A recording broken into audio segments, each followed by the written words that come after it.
EP ആത്മകഥാ വിവാദം ആ case അന്വേഷണത്തിൽ സംഭവിച്ചത്.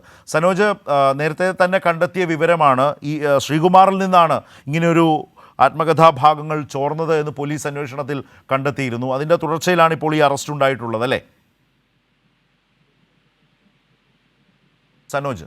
അത് നേരത്തെ EP ആത്മകഥയുമായി ബന്ധപ്പെട്ടുകൊണ്ട് EP പറയാത്തതും എഴുതാത്തതുമായിട്ടുള്ള കാര്യങ്ങൾ കൂട്ടിച്ചേർത്തുകൊണ്ട് അദ്ദേഹത്തിന്റെ വ്യക്തിഗത നടത്തിയെന്നുള്ള ഒരു പ്രധാനപ്പെട്ട പരാതി ഉണ്ടായിരുന്നു. ഇതുമായി ബന്ധപ്പെട്ടുകൊണ്ട് EP DGPക്ക് പരാതി നൽകി. ഈ പരാതിയുടെ അടിസ്ഥാനത്തിൽ ഒരു പ്രാഥമിക അന്വേഷണം പൂർത്തിയാക്കി. പ്രാഥമിക അന്വേഷണം പൂർത്തിയായപ്പോൾ സ്വാഭാവികമായിട്ടും DC ബുക്സ് ഗുരുതരമായ ക്രമക്കേട് വീഴ്ച വരുത്തിയിട്ടുണ്ട് എന്ന പോലീസിന്റെ അന്വേഷണത്തിൽ കണ്ടെത്തി. ഇതിനെ തുടർന്ന് തന്നെ കേസെടുത്ത് അന്വേഷണം നടത്തുവാൻ DGP ജില്ലാ പോലീസ് മേധാവിക്ക് നിർദ്ദേശം നൽകിയത്. കോട്ടയം വെസ്റ്റ് പോലീസാണ് ഈ കേസ് അന്വേഷിക്കുന്നത്. ഈ കേസുമായി ബന്ധപ്പെട്ടുകൊണ്ട് നേരത്തെ കോടതിയിൽ മുൻകൂർ ജാമ്യാപേക്ഷ ശ്രീകുമാർ നൽകിയിരുന്നു. അദ്ദേഹത്തിന് കോടതി മുൻകൂർ ജാമ്യാപേക്ഷ നൽകി. ഇതിന്റെ തുടർച്ച എന്ന നിലയിലാണ് ഇപ്പോൾ അറസ്റ്റ് രേഖപ്പെടുത്തിയതിനു ശേഷം ശ്രീകുമാറിനെ വിട്ടയച്ചിട്ടുള്ളത്. നേരത്തെ ശ്രീകുമാർ ഗുരുതരമായ വീഴ്ച വരുത്തിയെന്ന് കാണിച്ച് DCയും നടപടിയെടുത്തിരുന്നു. എങ്കിലും ഇപ്പോൾ കേസുമായി ബന്ധപ്പെട്ടുകൊണ്ട് EP പരാതിയെ തുടർന്നുള്ള തുടർ നടപടിയുടെ ഭാഗമായിട്ടാണ് ഇപ്പോൾ അറസ്റ്റ് ഉണ്ടായിട്ടുള്ളത്. ശരത്, ഇതിന്റെ അടിസ്ഥാനത്തിൽ പ്രാഥമികമായ ചോദ്യം ചെയ്യൽ അത്തരം നടപടികൾ എന്തെങ്കിലും ഉണ്ടായിരുന്നോ, അതോ സ്റ്റേഷനിലെത്തി മുൻകൂർ ജാമ്യം നേടിയിരുന്നതിനാൽ അറസ്റ്റ് രേഖപ്പെടുത്തി വിട്ടയച്ചു എന്ന നിലയ്ക്ക് മാത്രമാണോ?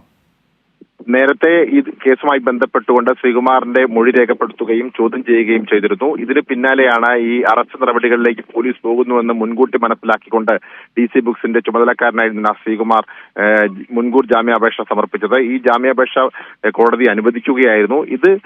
ഇതിന്റെ അടിസ്ഥാനത്തിൽ ഈ കേസിന്റെ തുടർ നടപടി എന്ന നിലയിലാണ് ഇപ്പോൾ അറസ്റ്റ് രേഖപ്പെടുത്തി ചോദ്യം ചെയ്തതിനു ശേഷം നിയമപരമായി വിട്ടയച്ചിട്ടുള്ളത്. ശരത്ത്, അതിൽ ഇപ്പം ഞാൻ ഈ വാർത്ത കണ്ടപ്പോഴാണ് ഇദ്ദേഹത്തെ ഇതേ തുടർന്നാണോ ഒഴിവാക്കിയത്, ഈ ചുമതലയിൽ നിന്ന് DC ഒഴിവാക്കിയത്?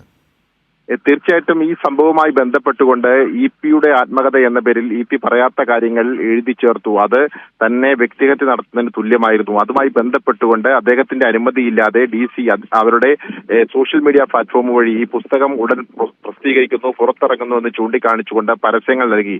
എന്നാൽ താൻ എഴുതാത്തതും പറയാത്തതുമായിട്ടുള്ള കാര്യങ്ങളാണ് ഈ പുസ്തകത്തിൽ ഉണ്ടായിരുന്നത് എന്നും താൻ ഇതിന്റെ പ്രസാധനവുമായി ബന്ധപ്പെട്ടുകൊണ്ട് DCയെ ഇതിന്റെ ചുമതല ഏൽപ്പിച്ചിരുന്നില്ല എന്നും EP വ്യക്തമാക്കിയിരുന്നു. അങ്ങനെ തന്നെ ബോധപൂർവം മോശപ്പെടുത്തുന്നതിന്റെ ഭാഗമായിട്ടുള്ള രാഷ്ട്രീയ ഗൂഢാലോചനയുടെ ഭാഗമാണ് ഇത്തരമൊരു നീക്കമെന്ന് ചൂണ്ടിക്കാണിച്ചിരുന്നു. അങ്ങനെ പരാതിയുമായി ഈ EP മുന്നോട്ട് പോകുന്നതിനിടയിലാണ് മുഖം രക്ഷിക്കാൻ എന്ന നിലയിൽ DC ബുക്സ് ഇതിന്റെ ചുമതലക്കാരനായിരുന്ന എഡിറ്ററിന്റെ ഇൻചാർജ് കൂടി വഹിച്ചിരുന്ന ഈ ശ്രീകുമാറിനെ പുറത്താക്കുന്ന നടപടി ഉണ്ടായത്. അദ്ദേഹത്തെ അന്വേഷണ വിധേയമായി സസ്പെൻഡ് ചെയ്യുകയായിരുന്നു. ശരത്.